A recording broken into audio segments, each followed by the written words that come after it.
Notes from the Cave, 2021.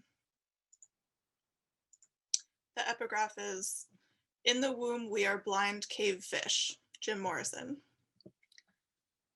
The drive to Stockton is meant to take 2 hours, but it takes 3, one of a multitude of plans that has been altered this year.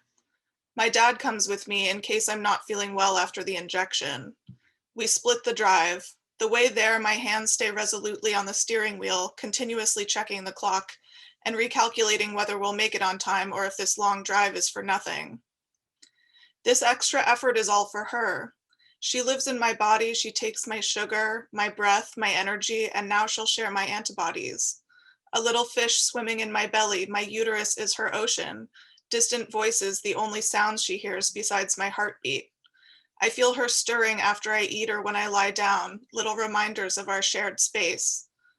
Some mornings I feel a notable persistence of gravity, a weight that keeps me under the covers. I feel her tiny flutters and I know I have to scrape myself off the bottom of the pan, pull myself out of the lethal softness of the bed for her. While the little fish grows and grows, my grandmother, whose house I knew so well as a young girl, who was born during the last pandemic over a century ago, is dying. She, like the society we knew before the virus, has seemingly always existed with some degree of sameness and stability. After her 100th birthday, her health intact, we all began to doubt whether she could die at all.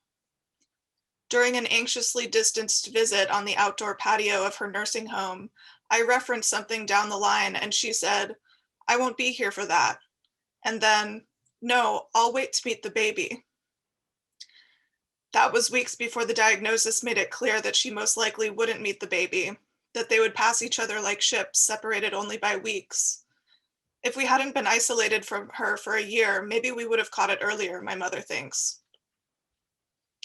When I arrived 2 minutes past my appointment time, sweating and breathing as hard as my diminished lung capacity allows, the woman at the front desk is unfazed. She gives me a laminated scrap of paper with an 18 on it and sends me upstairs. There are a seemingly large number of people ahead of me. I expect a long wait, but I am barely settled in a corner, double masked, before a green scrub nurse calls my number. There are colored lines of tape on the floor to follow, a yellow brick road that eventually leads to a small corner office. I sit opposite a desk on which rests a small plate with a handful of syringes, the precious elixir already loaded in their bellies. The needle hurts, my arm hurts. I feel tears coming, the crest of a year-long wave. The weeks of thinking it would all be over soon enough, the slow dissolving of hope for a quick resolution, the unknowns and anxieties piling up every time we left the house, the decision to go ahead with the one plan that didn't have to be canceled that year. We're just sitting around, aren't we? Might as well grow a little fish in my womb. My grandmother thinks her cancer is like an evil baby. She compares it to mine, but yours is producing something good. Mine is eating my life away. She says the bug in her belly is killing her. She wants to starve the bastard so she can live. She explains this over and over again when we tell her she must eat to continue being alive. I scrape myself off the bottom of the pan every morning to feed my little girl, go to see my grandmother, explain it to her again and again. I want her to know it's okay to die. We're all okay because she made sure of it.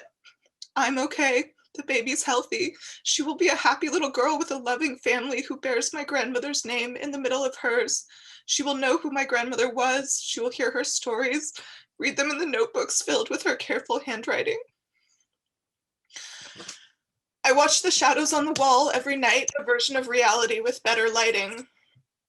I cringe when people breathe in each other's faces, enter shops without masks, sit in unventilated rooms. The in-betweenness slowly erodes me. Limbo, where on either side lies an initial and a confirming injection, lockdown and a new normalcy, freedom and motherhood, my grandmother's love, her inevitable death. Driving back from Stockton, I start to feel the effects drip into my body like an IV. I try not to resist them. I breathe. I let them in. I put my hand on my belly. The little fish swims and swims.